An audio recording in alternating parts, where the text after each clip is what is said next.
Assalamualaikum warahmatullahi wabarakatuh. Salam budi luhur. Perkenalkan, nama saya Pradipta Tantra Wikrama. Saya dari Prodi Hubungan Internasional. Dalam video kali ini, saya akan menjelaskan tentang konflik internasional.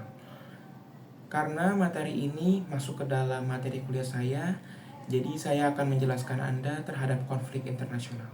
Pengertian konflik internasional. Secara etimologi, konflik diambil dari bahasa Latin yang disebut configure, yang dapat dimaknai memukul, kemudian diterjemahkan dalam arti luas. Konflik adalah tindakan menghalangi, menghambat, mengganggu orang lain dari satu pihak ke kelompok masyarakat atau organisasi lain. Jika konteksnya kenegaraan atau konflik internasional, maka konteksnya adalah sekelompok negara. Konflik internasional dapat pula diartikan sebagai interaksi sosial yang terjadi pada individu atau kelompok yang memiliki dominasi pengaruh dan perbedaan. Dalam bahasa umum, konflik adalah pertentangan karena masalah perbedaan kepentingan, tindakan nilai, dan arah pandangan. Jadi, dapat disimpulkan bahwa konflik internasional merupakan persengketaan yang melibatkan berbagai kelompok negara, yang mana keduanya memiliki perbedaan kepentingan. Faktor penyebab konflik internasional. Yang pertama adalah alasan ekonomi. Salah satu faktor paling sering terjadi dalam konflik internasional disebabkan oleh permasalahan ekonomi. Salah satu contoh yang saat ini tengah terjadi, konflik internasional antara Rusia dan Ukraina. Dampak dari konflik kedua negara ini menimbulkan dampak perekonomian bagi negara-negara di seluruh dunia.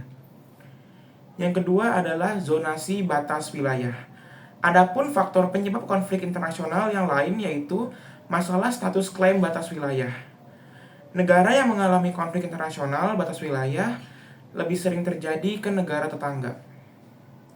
Sebagai contoh adalah Indonesia dengan Malaysia, Cina dan Taiwan yang sering menghadapi kasus-kasus seperti perbatasan, khususnya perbatasan di laut. Yang ketiga adalah sumber daya alam.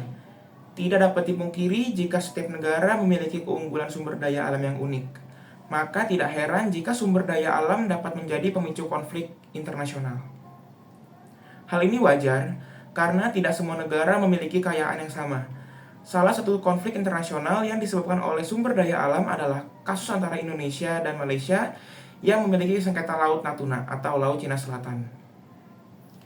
Yang keempat adalah budaya.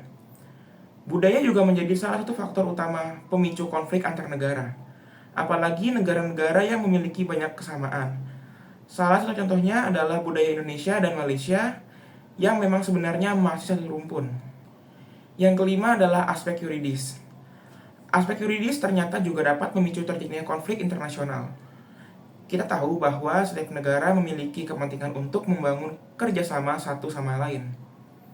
Yang keenam adalah unsur moralitas antar bangsa. Faktor penyebab konflik internasional yang juga sering terjadi adalah moralitas antar bangsa. Ketika antar negara membangun kerjasama, maka setiap negara pastinya memiliki budaya, unsur moralitas yang berbeda. Perbedaan unsur moralitas inilah yang justru menjadi sumber pertentangan. Bahkan sampai memicu terjadinya bentrok antar ras, salah satunya adalah kerjasama antara Singapura dan Malaysia. Lantas, bagaimana peran Indonesia terhadap konflik internasional? Hal ini pun sebenarnya sudah tertuang dalam Undang-Undang Dasar 1945 alinea keempat yang berisi untuk memajukan kesejahteraan umum, melaksanakan ketertiban dunia yang berdasarkan kemerdekaan, mencerdaskan kehidupan bangsa, perdamaian abadi, dan keadilan sosial. Di dalam pembukaan Undang-Undang 45 juga tertulis secara gamblang bahwasanya Indonesia memiliki tujuan mulia, yaitu mencapai perdamaian dunia. Pertanyaannya adalah, apakah Indonesia saat ini sudah memberikan andil dan impact ke kancah internasional? Jika Indonesia bukanlah negara Wakanda yang selalu dikonotasikan negatif, Indonesia pernah berperan dalam perdamaian konflik internasional. Di antaranya adalah pernah mendamaikan Thailand saat masa Soeharto. Tidak hanya itu, ternyata Indonesia juga pernah menyelesaikan konflik internasional tentang konflik perbatasan Thailand dan Kamboja serta konflik antara Kamboja dan Vietnam. Atau mungkin kamu pernah mendengar berita yang sempat heboh pada saat itu tentang konflik etnis Rohingya dengan Myanmar. Terakhir juga Indonesia pun juga pernah ikut mendamaikan dan aktif mendukung perjuangan rakyat Palestina. Sekian pemaparan materi dari saya. Assalamualaikum warahmatullahi wabarakatuh. Salam budi luhur.